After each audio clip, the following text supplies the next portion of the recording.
जिनको हंसना हंसाना बहुत पसंद है, वो अपना दर्द भी कहते हैं तो लोग हंसने लगते हैं साहब। वो अपनी पीड़ा आपसे कहेंगे, देखिएगा, और आप हंसेंगे। एक शायर ने कभी कहा था, अपनी पीड़ा कही थी कि जिसने मेरा निकाह पढ़ाया परी के साथ, बीवी हुई फरार उसी मौलवी के साथ। अब देखिए क्या घटना हो गई। आप सब हंस रहे हैं, कैसे हम निर्मम हो जाते हैं। सुनिए कि जिसने मेरा निकाह पढ़ाया परी के साथ, बीवी हुई फरार उसी मौलवी के साथ, और मैंने भी मारा दाव, हुआ मौलवी भी चित, वो मेरी बी के साथ है, मैं उसकी बी के साथ। जोरदार तालियां आपकी उठें। सर्वेश अस्थाना, डॉक्टर सर्वेश अस्थाना यश भारती से सम्मानित, मंच पर, माइक पर। भगवान कसम झूठ कभी नहीं बोला। जब आप लोग बैठे हो तो हमें झूठ बोलने की क्या जरूरत है? एक बार अच्छी सी ताली बजाइए तो मजा आए। मुझे बहुत इंतज़ार रहता है इस कवि सम्मेलन में आने का। आदरणीय अखिलेश जी का विशेष मुझे व्यक्तित्व तो बहुत पसंद है। ऑस्ट्रेलिया से पढ़ाई की उन्होंने, हिंदुस्तान से पढ़ाई की, लेकिन उन्होंने जो काम किया वो ज़मीन से जुड़े लोगों के लिए काम किया। वो चाहते तो मल्टीनेशनल कंपनी के मालिक बन सकते थे। मैं उनको बहुत बधाई देना चाहता हूँ।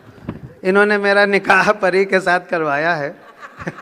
कम से कम वो हमको दिखा तो दो एक बार कौन थी। ये ऐसे हमारा निकाह करवाती रहती, ये निकाह करवाती, मैं तुरंत तलाक ले लेता हूँ।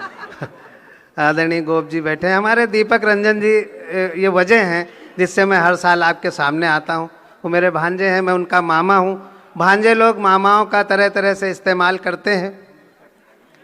रावण ने मारीच का किया था, कृष्ण ने कंस का किया था, और माहिल का उन लोगों ने किया था जिनके लिए आला लिखा गया।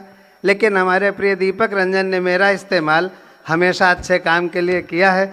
मैं चाहता हूं कि हमारे भांजे को एक बार आप तालियां बजाकर आशीर्वाद दें। और सब लोग बैठे, मुझे 2-3 नाम लेने बहुत ज़रूरी है, बाद में कूटा जा सकता हूं।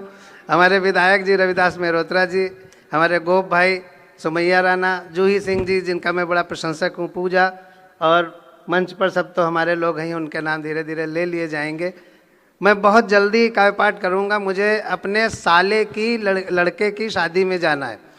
आप फूफा लोगों की स्थिति समझ सकते हैं, उनकी कोई इज्जत नहीं होती है। टाइम से ना पहुँचो तो कोई पूछता नहीं है, इसलिए अपनी इज्जत हमें खुद ही बनानी है। इसलिए मैं फूफा बन के वहाँ जल्दी से पहुँच जाऊँ, जिससे हो सकता है बैठने की कुर्सी मिल जाए। कुल मिलाकर के आप जैसे लोग अब मिलते नहीं हैं, आप जैसे लोग अब मिलते नहीं हैं। इस महक के फूल अब खिलते नहीं हैं। सिर्फ यही एक परिवार है जो कविता और शायरी को प्रश्रय देता है। आप जैसे लोग अब मिलते नहीं हैं, इस महक के फूल अब खिलते नहीं हैं। आप चलकर आ गए हैं शुक्रिया, लोग तो भूकंप में हिलते नहीं हैं। ऐसे ही है। रिबू जी कड़ी बनारस से आ गए, बताओ। अच्छा, शादी के टाइम में भी आप लोग यहाँ पर हैं, इससे सिद्ध होता है कि आपको किसी ने न्योता नहीं दिया है। बिल्कुल। मैं बहुत घबराहट महसूस करता हूँ। इतने बड़े बड़े नेता लोग, आदरणीय उदय दादाजी जो कविता के सम्राट हैं, वो जब मंच पे होते हैं और सामने हमारे सब प्रशंसक होते हैं तो घबराहट होती है। मैं अपनी स्थिति बिल्कुल जंगल के बंदर की तरह महसूस करने लगता हूँ। मुझे आज लग रहा है कि मैं जंगल के बंदर की तरह हूँ। क्या था, शेर जंगल का राजा था।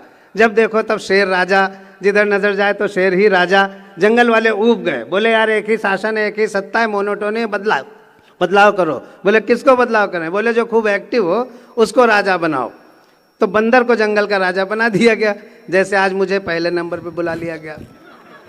बंदर जंगल के राजमहल में रहने लगा। 20-25 दिन बाद एक बकरी रोती हुई, आप लोग तालियां बहुत बढ़िया बजाना जो हम कहें, बकरी रोती हुई बोली राजा साहब शेर ने हमारे बच्चे को पकड़ लिया है, आप चलो बचाओ चल के। बंदर बोला हाँ हाँ क्यों नहीं, चलते हैं बचाएंगे।